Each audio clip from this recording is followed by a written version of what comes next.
On today's episode of Open Box Policy, Jamie is out sick, and we're sad. Again. She's sick again. Her fucking immune system is paper thin. Yeah, Jamie's immune system is, what do you call that? Like cray paper? Tissue paper? Yeah. Basically, it's Chick-fil-A bags whenever they get wet. Exactly. Jamie's immune system is basically akin to something that's vapor, like the all of the little mean, nasty little bacteria and viruses in the world. They just get right in, and that's it. We hope she feels better, but she is very sick. So I know I liked how I just kind of mulled right over. We hope she feels better. So on this episode, we talk about CBD. I have some very personal experiences with CBD, and I want people to hear about it. And then we actually maybe think about a new sponsor, maybe our first sponsor, the CBD, drug. Yeah, the CBD as a whole will be our sponsor. Right. Then we ask the question: is honesty always the best policy? Professionally, we're asking. Is honesty always the best policy? That's a tough one. We basically we both agree, but you'll have to listen. And then Devin and I inevitably start telling dumb shit stories, and we talk about name tags and some interesting situations that we've had when we've had our name tags on, and it didn't go so well. Did not go so well for Adam. No. Anyway, hit us up on our socials. Tell us a funny name tag story, or tell us your personal experience with CBD, the fucking miracle drug that's impregnating the U.S. Yes. We're on Facebook, Twitter, Instagram, and YouTube at OBP_raw. Also, if you have an email to send us, please send us an email at obppodcast@gmail.com. Stuttered, did not miss it. You almost Bye, did. motherfuckers.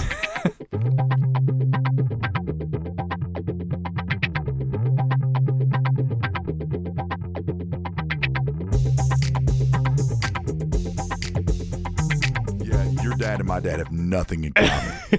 I was like, shit. Take your fucking sympathy and shove it up your ass. Yeah, like go fuck yourself, sympathy bro. or empathy? I always get those two mixed up.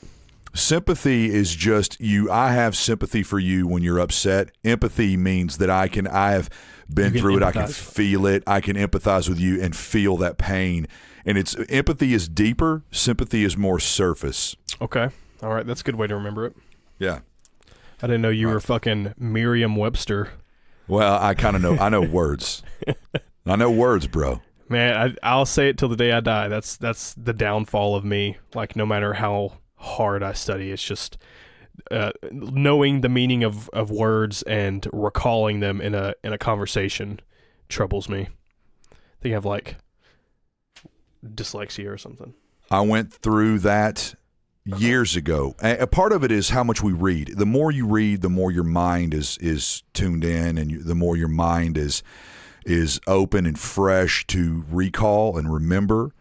And a lot of us just don't read enough. Yeah. And what we do read is dumbed nonsense. down. Yeah, dumbed down for us Facebook users and Instagram users. Exactly. It's not literature. It's not someone who has. So this is incredible. The average human has a vocabulary of, I think, roughly 30,000 words. Someone who's more intelligent, maybe 45,000 words.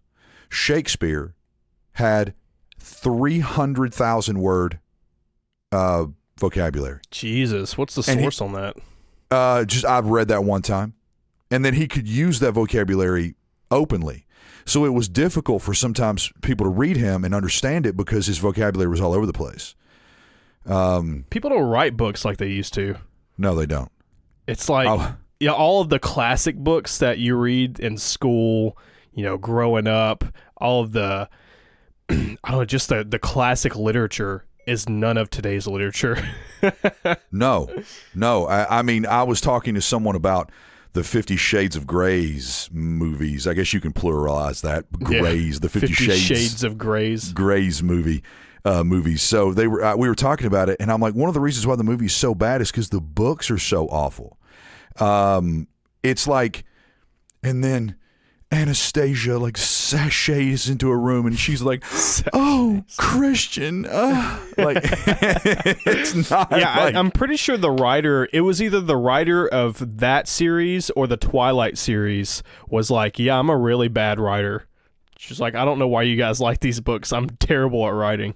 Really, she's just been like talking herself up. But one of them said she's a terrible writer. But yes, according to Google, it says the average active vocabulary of an adult English speaker is around 20,000 words.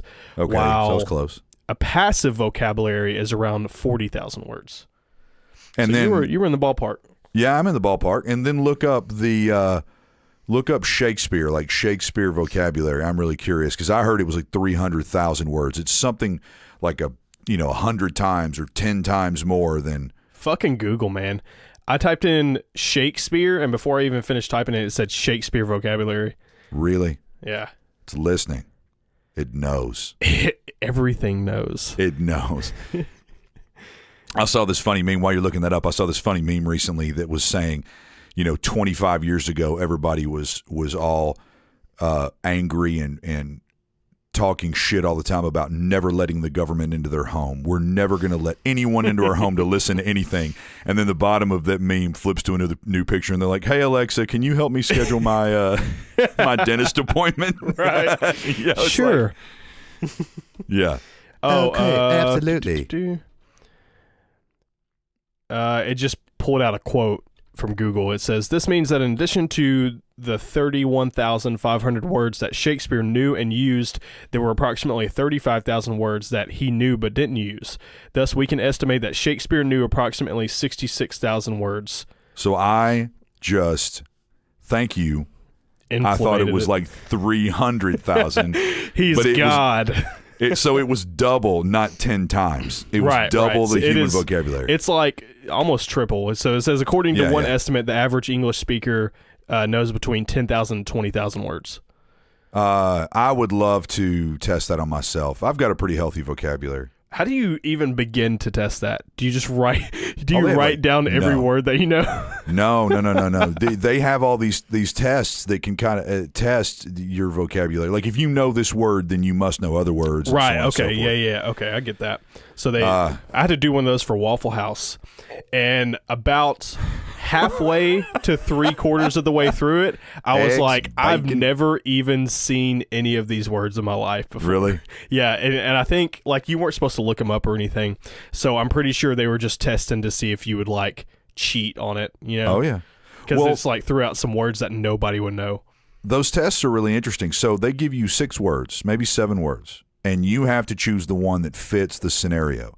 Well, the good thing about vocabulary is if you know that 4 or 5 of them are just off, then through deductive reasoning, you can start figuring out which ones of the words are the most pertinent. That's how I test take a lot. It's critical thinking. It's not knowledge, not raw knowledge as much as just good critical thinking and being able to problem solve, which so many people don't have. I run into weird? It, dude. I run into it all the time when people are just like, I don't know how to get out of this box. Yeah, and they are incapable of finding a way out of the box even when the fucking lid's open. Exactly. And like the box is on fire, their life depends on it, and they're like, I have no idea. Right. And then they look at you. How do I do this? Yeah. I don't think it's that they don't know how to get out of it. It's that they don't want to think how to get out of it. No, it makes them uncomfortable. Yeah. It makes them uncomfortable. So speaking of reading and whatnot, I actually have been telling myself lately that I wanted to start reading more. And it's hard to find time because when you're going to read, obviously, and I want to start doing audiobooks. I think that's the only way I'm going to be able to do it. Yeah. I've been listening to a lot of podcasts lately, but most people read at night. Well, I have suffered with I know where you're going. Bouts Go ahead. of insomnia on and off. I don't sleep well.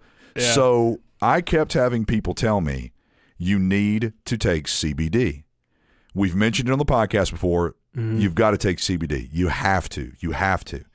So I finally broke down and I went to this little store. First and foremost, that crap is expensive. Yeah, it is. It's because people are expensive. capitalizing on that shit. I know, and I can't believe I haven't invested in it. I need to dump every nickel I have into CBD. Right. Because it's like a 1,000% markup on everything.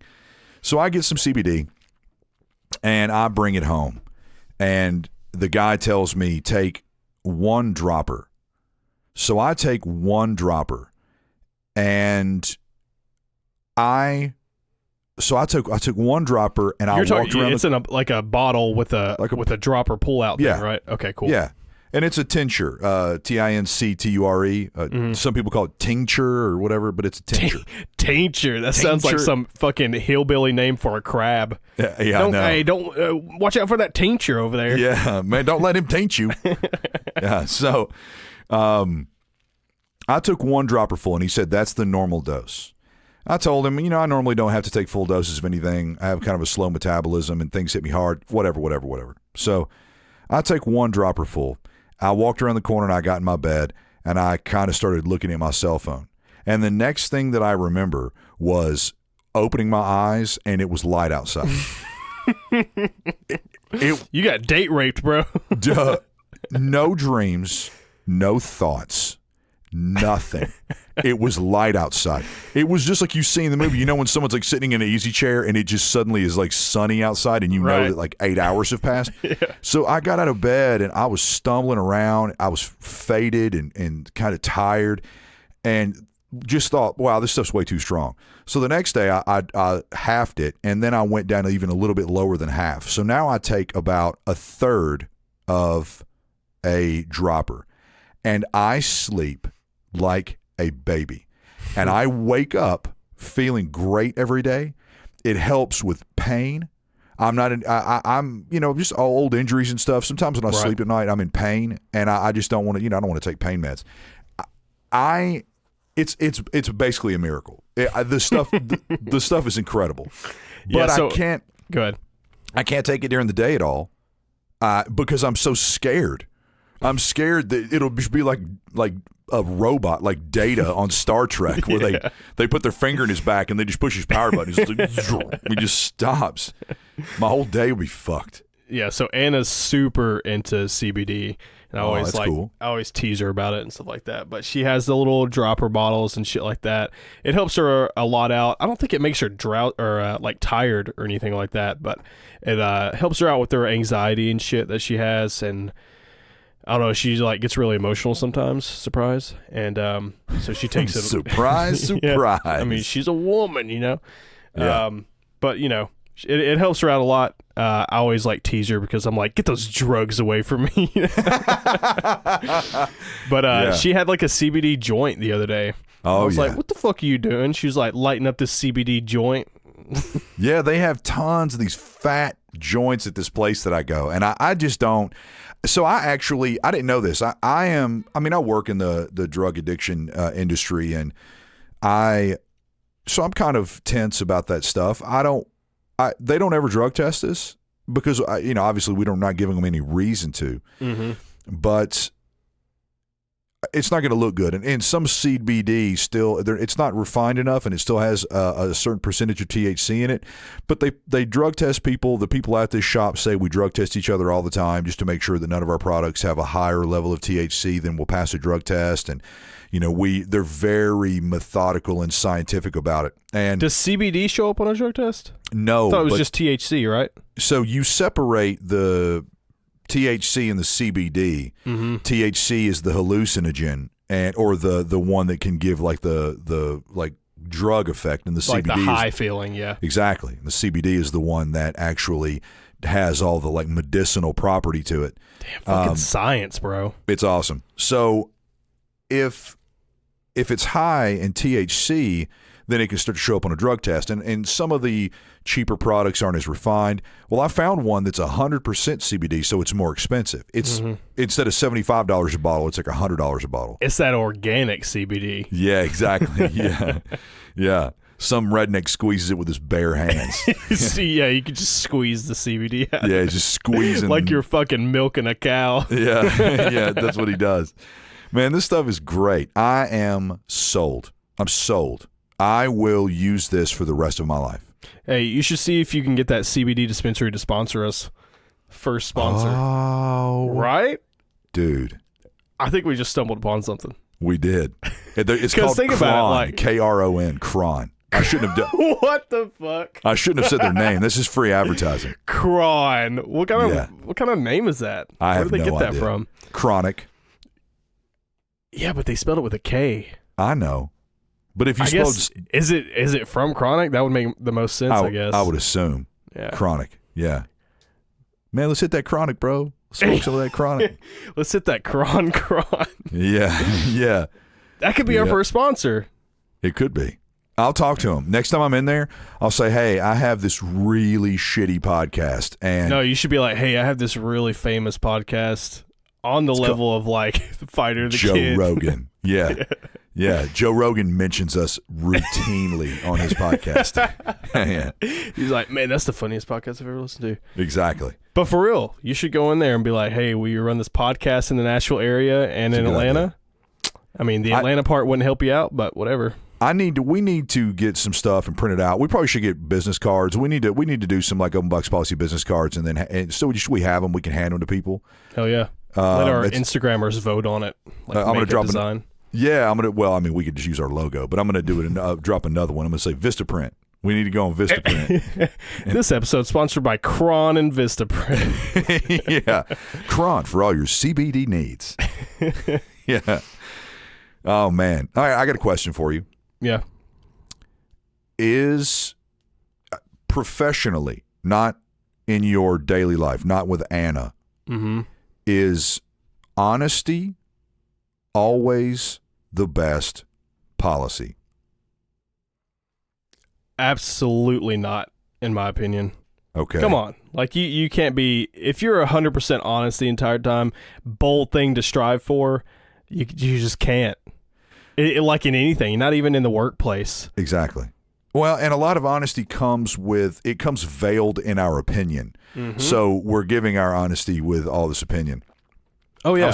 I was thinking, it's like you can't, it's not true honesty. It's you being opinionated and angry or upset or anxious or whatever on top of whatever you're talking about. Right. And I hate this word, but it's your personal truth. Yeah. Oh, you ever hear people fucking say that? Adam, is that your personal truth? Like, yeah. No. What's true to you, Adam? Yeah. I hate that crap. Yeah. You know what I mean? I'm like, kids suck. They all smell like poo. You know, it's hot outside. Yeah, it's hot outside. I know. I hate that personal truth bullshit. But that's kind of what you're stemming from. Yes. Like it comes out of that. Yes. So a while back, I ran into a scenario at work where I was with somebody prominent. And my dad had told me years ago, if anybody prominent, like even if it's just your boss, but let's say it's a few steps above your boss, if they come down to you and they ask you an honest question, don't ever answer that question honestly. It's just not a smart move, bro. You know, and he's saying side with them. No, he's just saying you only give them what they want to hear. Okay. Ever. You only give them what they want to hear. You pander to them? Yes. So I am really messed up by this kind of stuff because I have a very guilty conscience. So I always think that if someone asks me a question like, hey, are you doing that thing every day that I asked you to do? That they must already know that I'm not doing that thing that they asked me to do. Why would they ask me that? Exactly.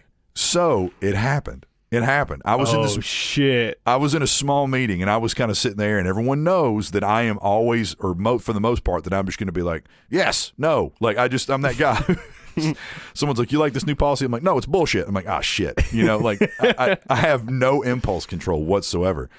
So he looks over at me and he says, hey, are you having and doing that thing? Are you having those meetings every day? Are you doing what I had asked you all to do? And I was like, I mean, yes, Probably not as much as I should. But, so you're not doing it? But I was like, it's not as much as I should, but yeah, I mean, I do.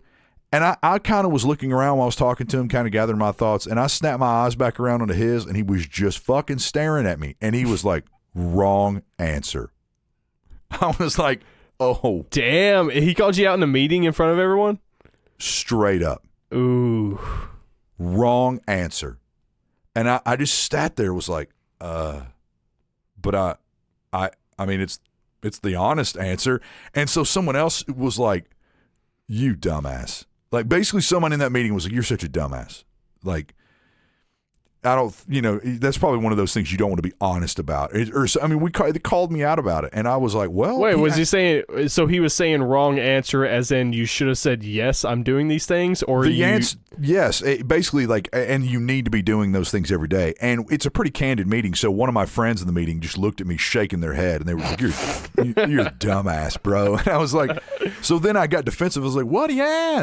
He asked me. Throws up your hands. Hey, yeah, he asked me my fucking opinion here. Yeah, I did like the shrug shoulders meme. I was like, he asked. Like, what am I supposed to do? And like, I look back at the guy's like the head of the table, and he was just shaking his head like, ugh, like just like disgusted. So I'm curious, like, do you have any scenarios like that? Like where someone at work or someone recently has asked you something professionally, and you're like, yeah, I think that's bullshit, and they're like, no. Man, I'm not calling me out directly like that. Dude. But I mean, I think it's important you stay honest about the important things and the big things, whether that be your work, your relationship, your friendship, whatever. But when it comes to like little things or white lies, as we call them, you just got to let those slide, sometimes it is more beneficial for everyone to have some white lies in there than to be honest about everything. Because if you be honest about everything, you're a dick, I wholeheartedly agree. No one wants honesty all the time. Right. You need to be comfortable with being able to tell a white lie. And I get myself into trouble sometimes because someone will say, hey, did I do that well? Was that good? Yeah, exactly. I'm like, well, how do you define good? See, there's a difference between someone that works for you doing one of your associates, asking you that question versus a friend, because a friend you can be like, no, you completely fucked that up, and they're going to take it as a friend level. But if you're somebody's boss, you have to find a way to kind of work that to be like, like for the most part, you did it right, but you could improve on this part, blah, blah, blah, blah, blah. You know what I'm saying? Yeah. I mean, you're a fucking manager, Oh, I know. You have to find a way around it. Yeah, because everybody's fucking sensitive these days, Yeah, but basically the moral of the story is I found out the hard way that honesty is not the best policy. And it was in front of people. He did. All right, so this thing happened today, kind of in regards to that, but we're not allowed to bring outside food in a marked package inside Waffle House. Okay. If that makes sense. So, we're Waffle House corporate. You can't bring, let's just say McDonald's. like a McDonald's bag in Panda because Express. it's like it's your fucking competition, Yeah. So, Waffle House was founded by this guy named Joe Rogers and another guy. Joe Rogers Jr., the founder's son, is currently like the owner of the company, but Joe Rogers III, a young guy, currently works as like the CFO or something like that. And he's super personable, really cool guy. So I get DoorDash delivered to work today. Oh, which this isn't funny, but it was. Dude, this is already going wrong. So this is funny to me. So I get a text from DoorDash and was like, hey, DoorDash is here. And then he follows it up with another text message. I'm deaf. What the fuck? Are you shitting me? Yes. It was so fucking funny. I guess he needs to tell you that so you won't get like offended. He followed it up. Hey, just to let you know, I'm deaf.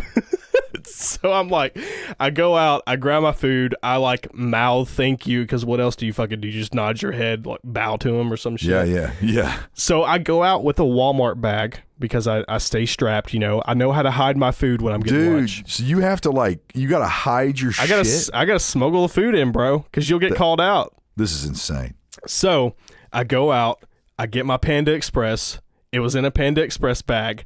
I put that bag in a Walmart bag, and I turn around and start walking back towards the building, and fucking Joe Rogers III, the founder's grandson, hops out of his truck and was like, "Oh, hey, Devin, how's it going?" Oh, shit. I have the fucking bag in my hand. I'm like, "Hey, man, how you doing?" And he's like, he looks directly down at the bag, and then he looks back up at me, and he just keeps conversation. Doesn't say anything about the bag. And I'm just like, oh my God. And we walk to the building together, and he's like, all right, I'll talk to you later.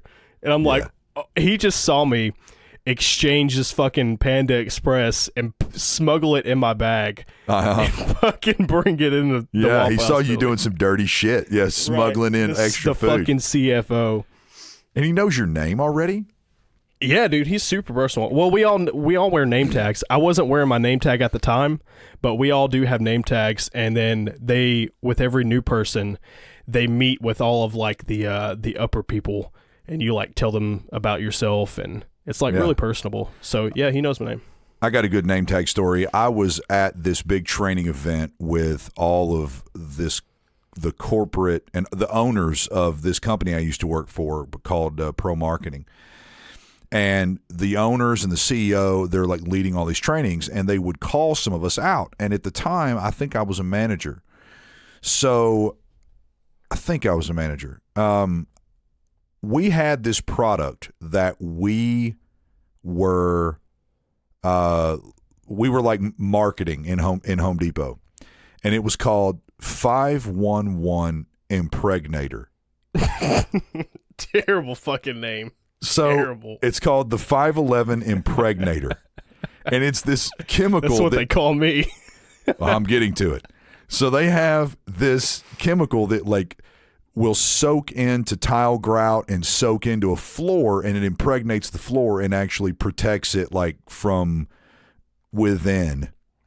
It's an impregnator. Gotta find a different word, bro. So we had someone there at the trip that had like this fancy name tag maker, like legit. And they made me a name tag that said 511 Impregnator on it. So yes, I'm standing in this crowd of people, and they're talking about how we're supposed to audit this very specific like section of Home Depot. Wait. Well, let's go back to the name tag maker. Was this just like a laminator or something? No, so I was near the corporate office, and I had a friend that worked in the corporate office, and she actually made me one of those like credit card. It had my face on it, and it said 511 Impregnator on it. So I had it clipped to my fucking shirt like a jackass. Did anyone else have this? No. Everybody else, it said like Adam Sanderson, Devin Hughes. It's got fucking light in it. I was the only motherfucker, and I put it in the middle of the day as a joke, and it just stayed in. And the owner of the company, one of the owners of the company, was like, "Hey, come here. I want you to help me with this." And I walked up there, and I thought he knew my name, but he looked down at my name tag, and he was like, "Hey, Impreg." And he stopped, and he looked back up at me, and I was just like, "It's Adam." And he was like, he just stared at my name tag, and he started shaking his head. He was going to call me, "Hey, Impregnator." And I was like, "It's Adam." Bro, it's totally stupid. It's a generic name. It's Adam, not 511 Impregnator. Yeah. My mom calls me 511 Impregnator. Oh my God. I got lightheaded from that. Oh, I just felt so fucking wheezed. I know, it was good. That was a good laugh. I felt so stupid. But it was good because everyone that was in my group of people out in the audience were fucking dying. They were laughing like their asses off. And he could, of course, so now he's not in on the joke. Like, he doesn't understand why everyone's laughing and why I'm snickering, and he's just trying to lead this training. So the whole thing was bad. So I had to apologize to him later. I'm like, I'm so sorry that it says impregnator on, and he was like, yeah, I couldn't figure that out. Like, I couldn't figure that out. That's not your name. That looked like your name. Why don't you have your name tag in? Yeah, because I know your name is not the impregnator. It's 511 impregnator, actually. That's Exactly. my fucking name. That is my name, asshole. It's on my fucking 401, or, oh my God. Wow, you're getting old, man. I was going to say W-2. It's on my Social Security checks. Yeah. Yeah. Anyway, I don't have anything else. I don't have anything else to talk about. Nice. Yeah. Well, this is Devin. This is Adam. This is Jamie. It's not here.